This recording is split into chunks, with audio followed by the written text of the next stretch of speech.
الله الرحمن الرحیم۔ السلام علیکم ورحمۃ اللہ وبرکاتہ۔ جو لوگ غریب اور مسکین ہوتے ہیں اکثر یہ سوچتے ہیں، یہ خیال کرتے ہیں کہ کاش کہ ہمارے پاس بھی مال ہوتا تو ہم بھی حج پہ جاتے، عمرہ پر جاتے اور اللہ کے راستے میں مال خرچ کرتے، صدقہ کرتے، خیرات کرتے۔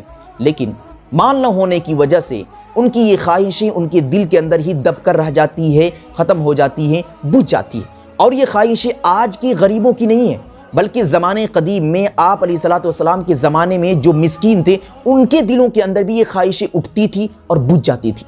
ایک مرتبہ کا واقعہ ہے کہ آپ علیہ السلام کی خدمت میں بہت سے غریب حاضر ہوئے اور انہوں نے کہا کہ یا رسول اللہ، جو لوگ مالدار ہیں، جن کے پاس مال ہے، دولت ہے، وہ تو نیکیوں میں بڑے ہوئے ہیں، کیونکہ وہ مال کے ذریعے سے حج پہ چلے جاتے ہیں، مال کے ذریعے سے وہ عمرہ پر چلے جاتے ہیں اور بہت سارا مال اللہ کے راستے میں خرچ کر کے بہت ساری نیکیاں جمع کر لیتے ہیں۔ ہم تو ان کے مقام کو نہیں پا سکتے ہیں۔ اللہ کے رسول علیہ السلام نے کہا ایسی بات نہیں ہے، ایک ایسا جملہ اور ایک ایسا عمل ہے کہ جس کو اگر اختیار کر لیا جائے تو ان کے مقام کو بھی حاصل کیا جا سکتا ہے، بلکہ ان سے بھی بڑا مقام حاصل کیا جا سکتا ہے۔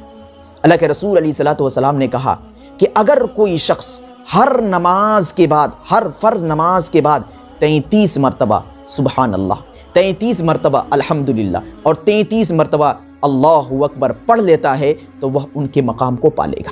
یعنی جو لوگ اللہ کے راستے میں مال خرچ کرتے ہیں، جو لوگ اللہ کے راستے میں نکلتے ہیں اور حج اور عمرہ پر جاتے ہیں، اور ان اعمال کی وجہ سے جو ان کو نیکیاں ملتی ہیں، اتنی ہی نیکیاں ہر فرض نماز کے بعد 33 مرتبہ سبحان اللہ، 33 مرتبہ الحمدللہ اور 33 مرتبہ اللہ اکبر پڑھنے سے ملے گی۔ اب دعا کرے کہ اللہ رب العزت ہم سبوں کو اس پر عمل کرنے کی توفیق مرحمت فرمائے۔ وما علینا الا البلاغ۔